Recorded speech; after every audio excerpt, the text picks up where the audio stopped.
We are here today to protect our state and our country. This facility is designed to hold the worst of the worst criminal illegal aliens. I would like to begin by thanking Secretary Noem, General Bondi, Deputy Director Sheehan for being with us today and for their strong partnership in helping make America and Louisiana safe again. I also want to thank Secretary Gary Westcott of the Department of Corrections and his team, Warden Vanoy, and everyone who worked day and night to get this facility ready for today. When I became governor, the 57th governor of Louisiana, and President Trump became the 47th president of the United States, we both inherited a mess. Louisiana had 3 of the top 10 most dangerous cities in America. Part of the problem across America was the open border policies of former President Barack Obama and Joe Biden, which left America in shambles. While it is true that America is a country of immigrants, it is also a country of laws, not of men getting to pick and choose which laws they feel like executing. The Democrats' open border policies have allowed for the illegal entry of violent criminals, rapists, child predators, human traffickers, and drug dealers who have left a path of destruction and death throughout America. Just the opioid epidemic alone has cost America 100,000 innocent souls a year. Let me repeat that. 100,000 Americans die each year strictly because we allow poisonous material over these open border policies to pour through a porous border.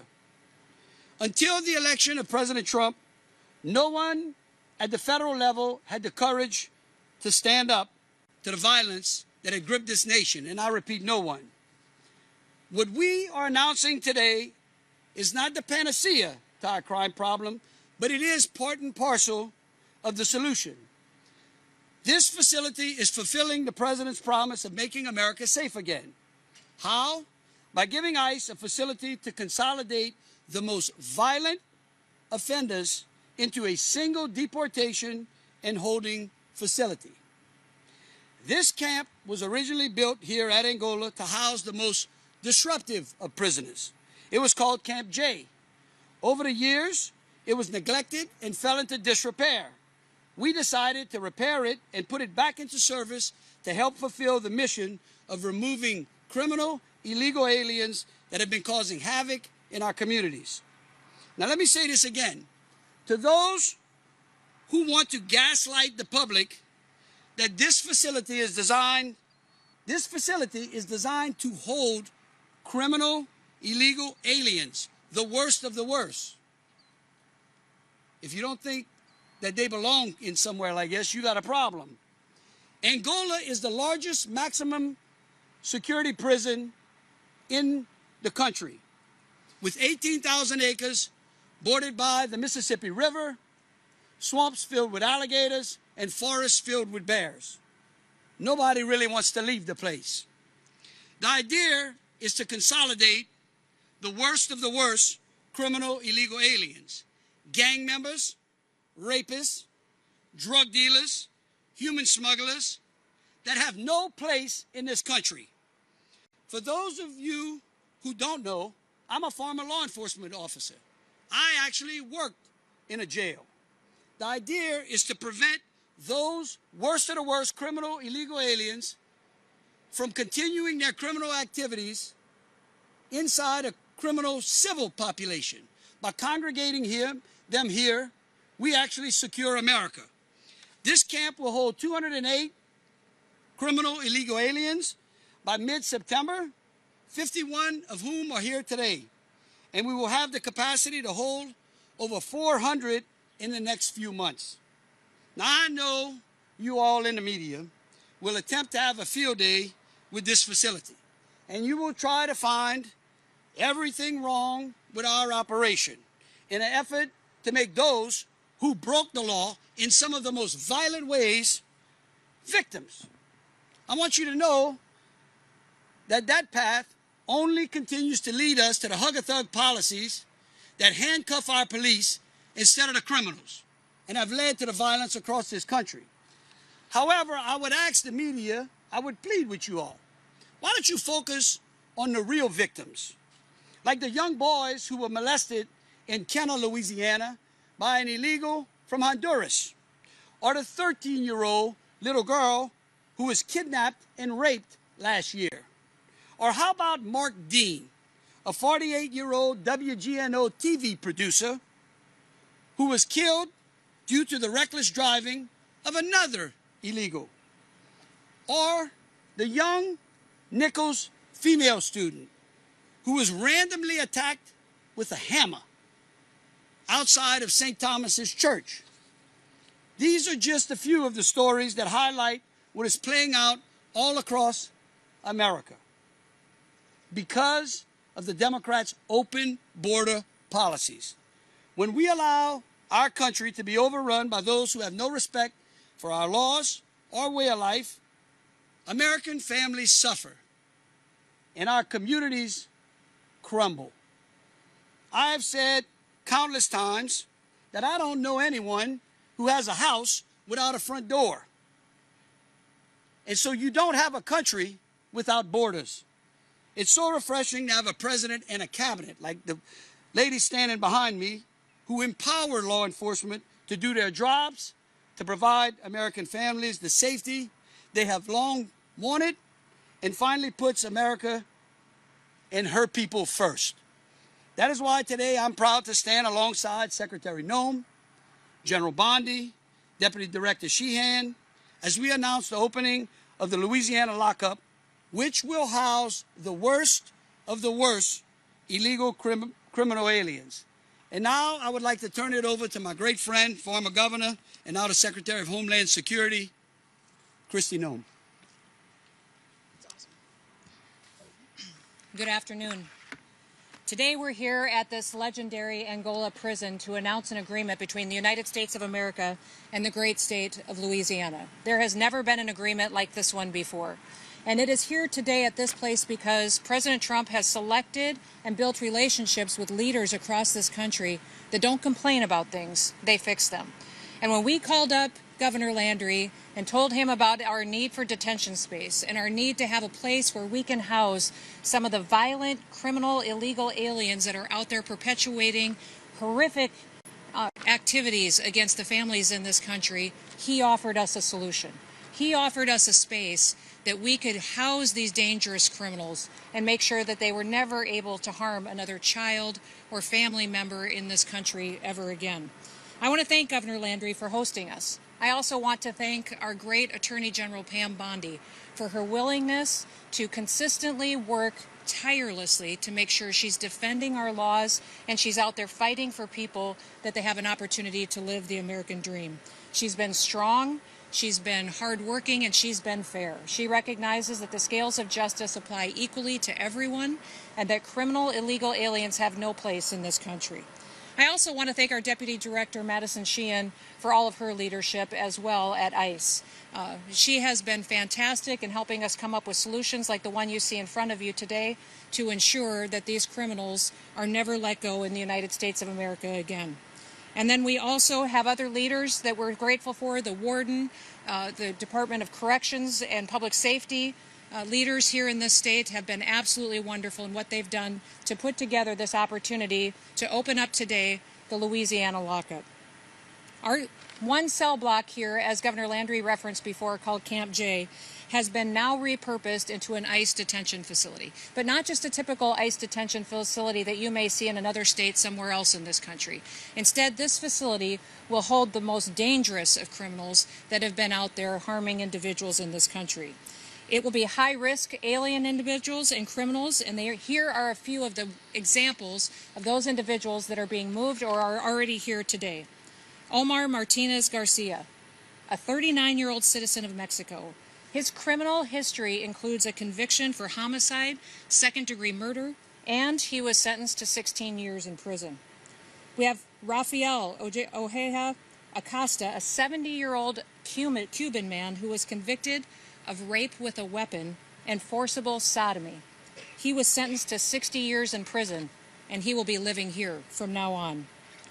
We also have Humberto Vargas Lopez, a 55-year-old illegal alien from Cuba, who's been convicted of aggravated rape, aggravated burglary, possession of marijuana and cocaine, obstruction of a public officer, and battery with a deadly weapon with serious bodily harm.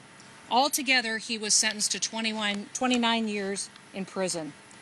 We also have Julio Lavera Avila, a 30-year-old illegal alien from Mexico. He was convicted of battery, family violence, and cruelty to children in the 3rd degree. He was sentenced to 19 years. And Olvin Rodriguez Insterova, a 22-year-old illegal alien from Honduras, was arrested in March on outstanding warrants of 394 counts of pornography involving juveniles, as well as 2 counts of sexual abuse of an animal. President Trump and I are committed. We're committed to making America safe again, and that means arresting many criminal illegal aliens as possible and then making sure we're getting them off of our streets. We're bringing them to justice, and we're making our communities safer. President Trump's One Big Beautiful Bill has provided the funding for tens of thousands of new detention facilities and beds across this country. That bill also funds the 287G program that helps us build law enforcement agreements with local communities and state leaderships. With the rate of arrests and deportations as high as it's been, we need all the help that we can get to increase our detention space. Louisiana is one of several states that is stepping up to help solve these problems, but they're doing it in an unprecedented way. We now have about 200 criminal illegal aliens who are scheduled to be detained here at this facility. The capacity will be up to 400, as Governor Landry specified earlier, and since Angola Prison is located on the grounds of the highest security prison in Louisiana, the citizens here have no need to worry about their safety. They will remain in this facility, and people will be protected from these criminals.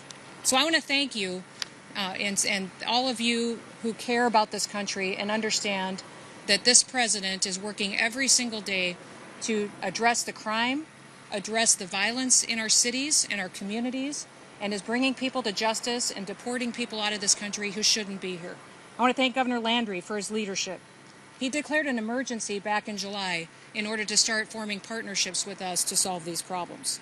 And I'd also like to thank Governor Landry for his leadership in signing Operation Go, a historic 287G collaboration with Louisiana and our federal agency to arrest and to deport the worst of these criminals. And thank you also to Madison for all of her hard work for helping us get to this announcement today and the operations that are conducted by ICE officers across this country to make sure we're keeping our country safe. Madison knows Louisiana very well. She did great work for Governor Landry when she was here, and she is doing great work in the United States of America and Washington, D.C. as well. I also want to thank Gary Westcott, the Secretary of the Department of Public Safety and Corrections here in Louisiana, for all of his partnership and leadership of his agency, and Scott Ladwig, Acting Field Office Director for ICE ERO, that's in New Orleans, and special thanks to Warden Daryl Vanoy, who returned to serve as warden here at Angola last year, after he'd already served as warden once before. He knows this facility well. In fact, he probably knows it better than anyone else. May God bless all of our law enforcement officers, all the men and women who get up every day and work to protect our public safety. And may God continue to bless the United States of America. Now I'd like to introduce to you and have you welcome with me our great United States Attorney General, Pam Bondi. Thank you, Secretary Noem, for your tireless work keeping our country safe, making our country safe. And Governor Landry, thank you for your partnership with the Trump administration to make Louisiana safe and, in turn, make America safe. We're working to secure our borders, remove dangerous illegal aliens, stop drug and human smuggling, and lock up these criminals as long as we can in our prisons. Thanks to Secretary Noem, Homeland Security, all of our agencies working together to apprehend these illegal aliens, and Governor Landry for your use of this incredible facility, locking them up and keeping them here where they will be prosecuted by our great U.S. attorneys here in Louisiana, and they won't go anywhere. Look behind us.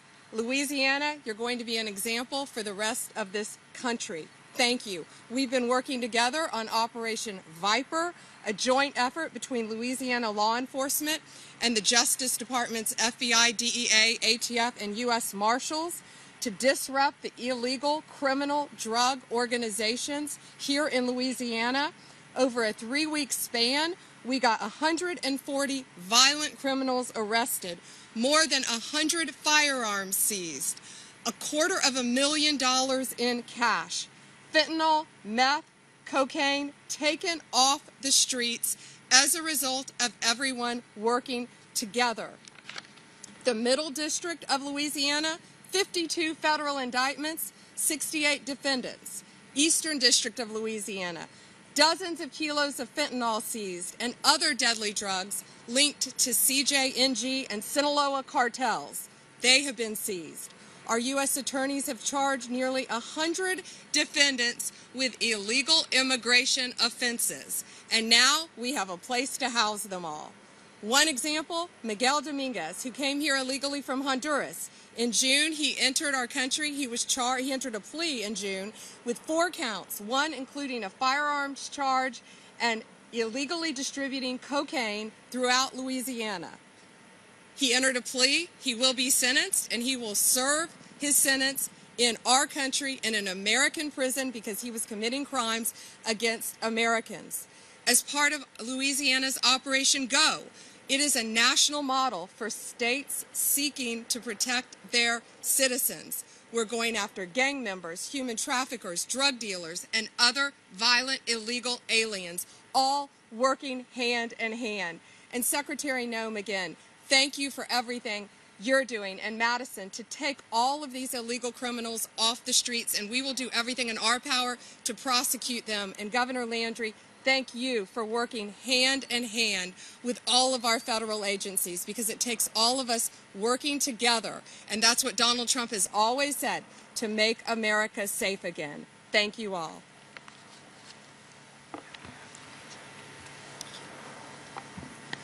Good afternoon. Thank you all for being here. I'd like to start by thanking Secretary Noem and General Bondi. I think what this shows is the continued support that the men and women of ICE have from not only President Trump, but also his entire cabinet and our leadership to go out and do unprecedented things. Coming in January, we were tasked by Secretary Noem to make unprecedented partnerships and historic partnerships throughout the country, allowing us to expand our 287G program in a way that it's never done before. Through our task force model, through detention space, and other opportunities that we have to use state and local law enforcement as a force multiplier throughout the country to effectuate change in American cities and to put the American people first for the first time in 4 years.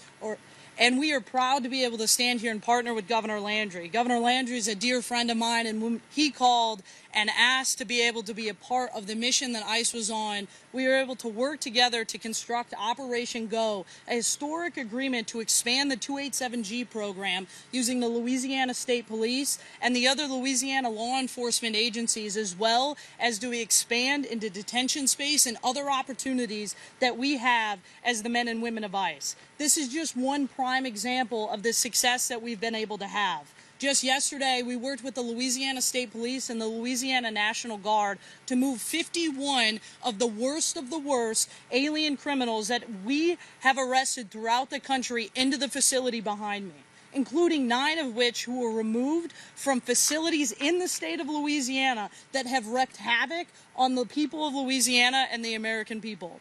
I'm proud to be able to stand here today and have the support from Secretary Noem and General Bondi and Governor Landry to be able to put together an historic opportunity to put the American people first, to allow the handcuffs to come off of ICE officers and put the handcuffs on the criminals. And you've seen us do this time and time again in cities all over this country, and we will continue to do that in the state of Louisiana, and we'll be able to bring them right here to Angola to secure them so that way they can then be repatriated to the country that they came from and no longer cause harm to the American people. Governor, thank you for doing this today. Secretary Noem and Attorney General Bondi, we are grateful for your leadership with President Trump to be able to make the Louisiana lockup happen. Thank you.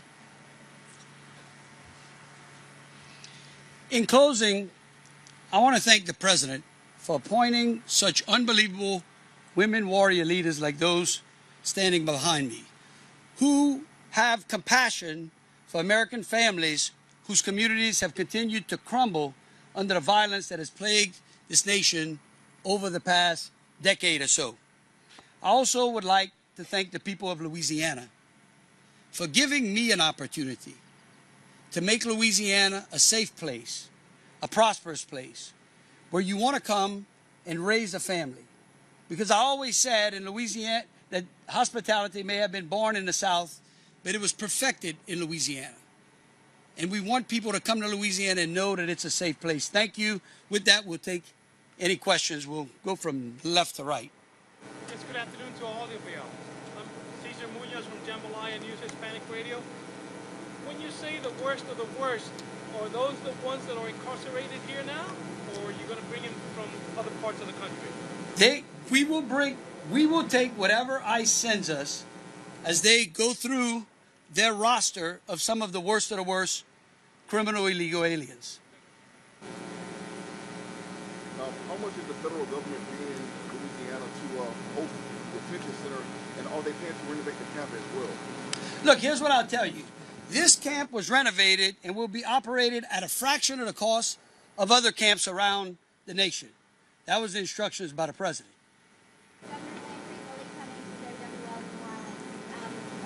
About the National Guard being brought into New Orleans. Can you give us any details on how soon that may happen and how many troops are you talking? Well, y'all know me. I wouldn't talk about any operational elements that we have going on as we combat crime from New Orleans all the way to Shreveport. I will tell you this. Both General Bondi and Secretary Noem have been here since January of this year.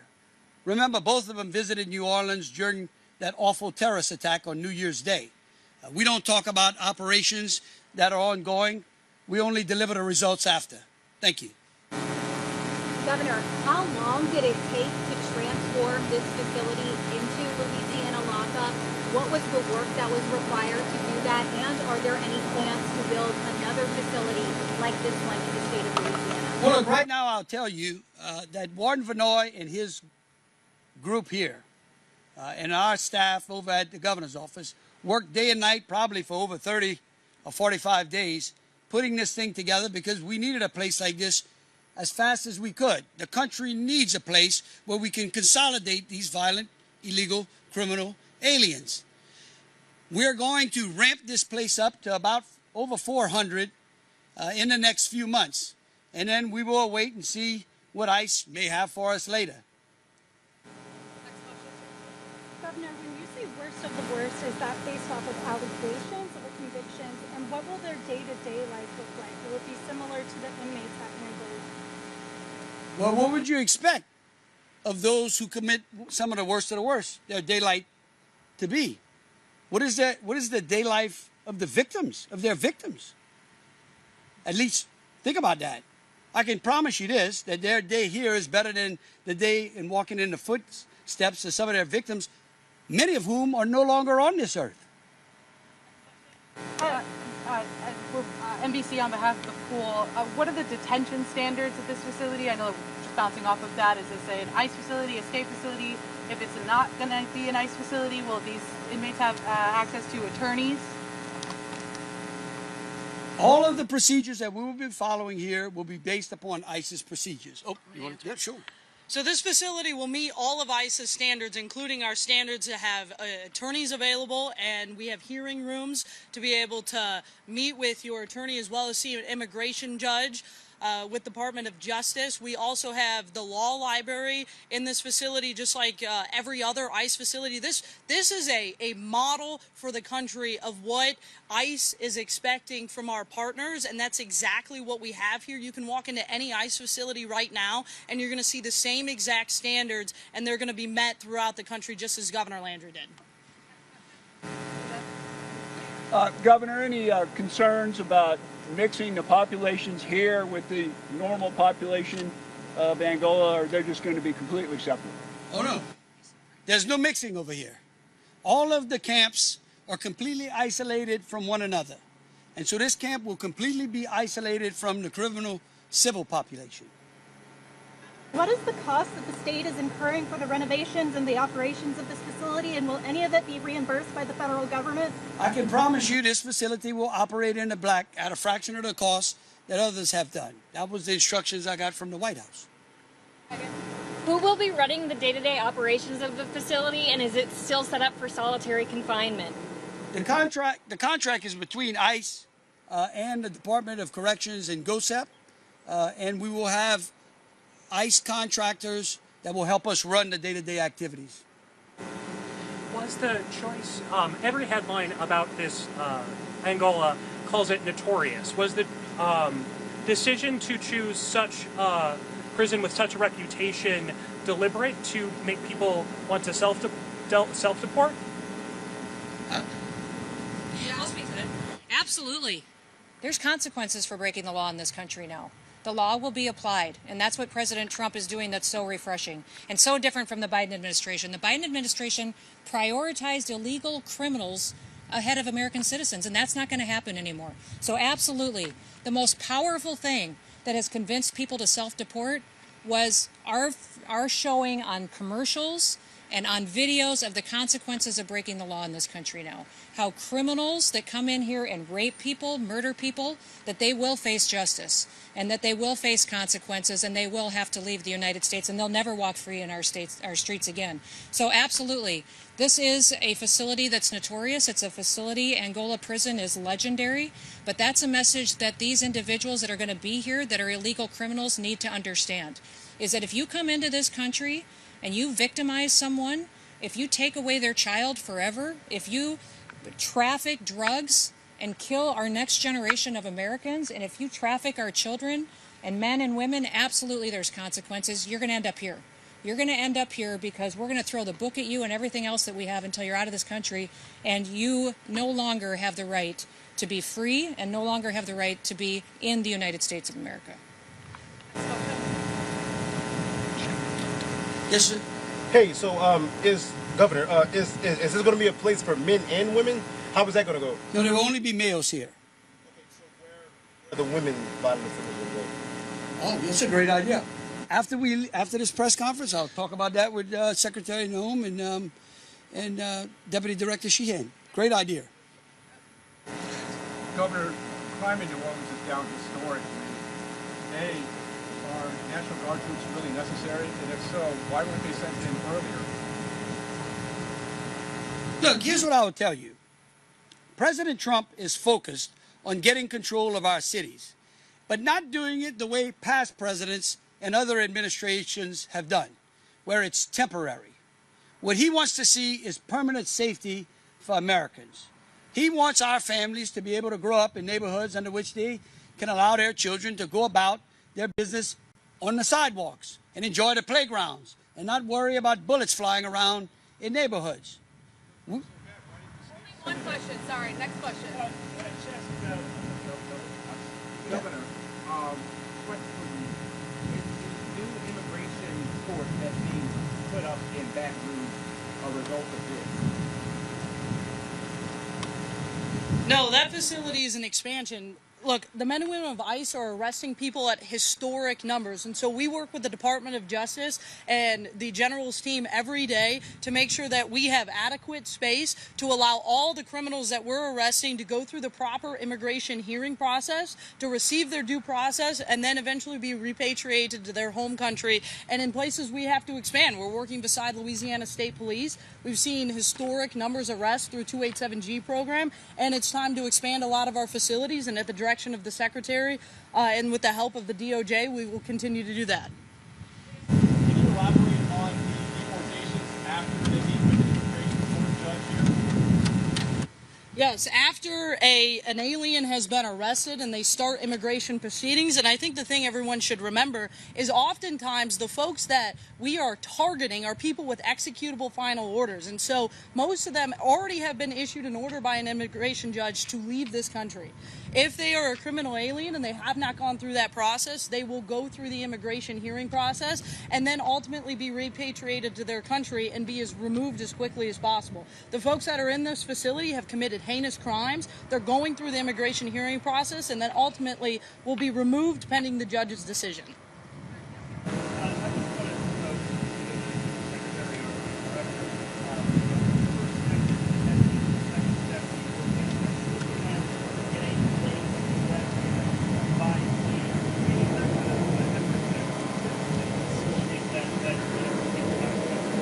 We know the previous administration allowed millions of people to invade this country that are illegals, illegal criminals, and people that need to go home.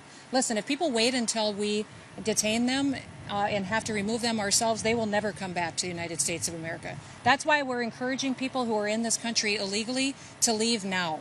Leave now on your own. We'll buy you a plane ticket, go home, and you may have the chance to come back to the United States of America. In the meantime, we're going to continue to make sure we're taking care of the taxpayers. The people in this country that are running this government, expect more out of this government, are the people at home working jobs and paying their taxes. And we're going to find an affordable, efficient, sustainable way to continue to deport people. It's going to take us a while to deport the 10 million plus people that Joe Biden let into this country illegally, but we're not going to stop till we're done. We're going to keep going, keep working, and if we need to figure out a way to get more flights in the air so it can happen quicker, I'm all about figuring that out. Let me add something to that to be clear. If you commit a violent crime in this country, if you rape a child, if you commit a murder, if you commit a horrible, heinous crime, we are going to prosecute you here, and we are going to keep you here for the rest of your life. Again, I want to thank General Bondi and Secretary Noem, and I will tell you this. If you, okay, I'm so sorry. The line's long. Yes, ma'am.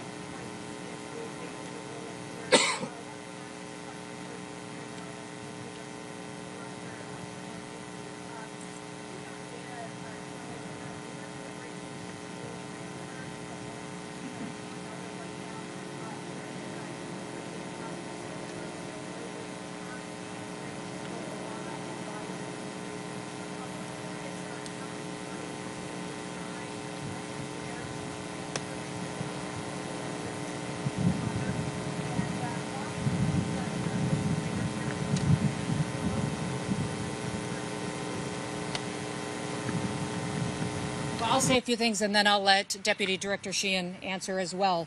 But this specific facility is going to host the most dangerous criminal illegal aliens in the country. So we are moving individuals from other facilities to this place because it is so secure, because they have a reputation for making sure that when people come here, they don't get out and they aren't able to impact the civilian population outside of these fences and outside of these walls. So yes, those individuals are being moved from other facilities around the country to be here so that they are co-located and that this security here that is so excellent can continue to overwatch on them.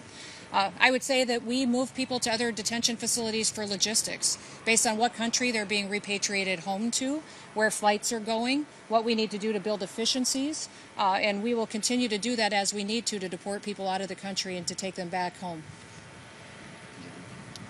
Any more? One more? Last question.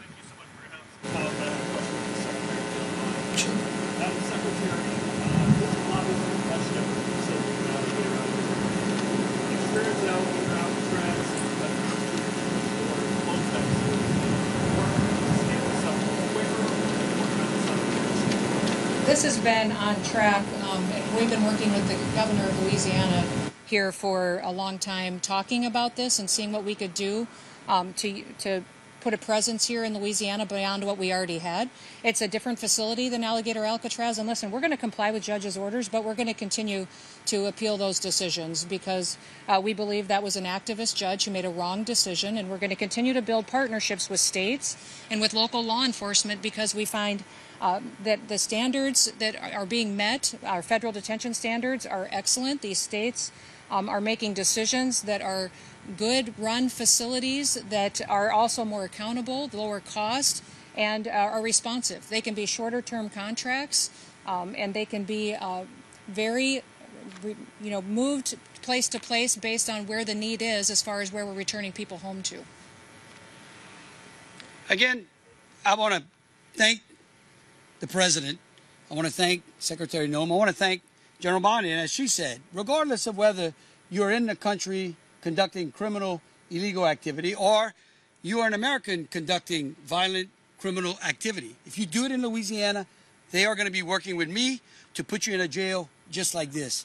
Thank you so very much.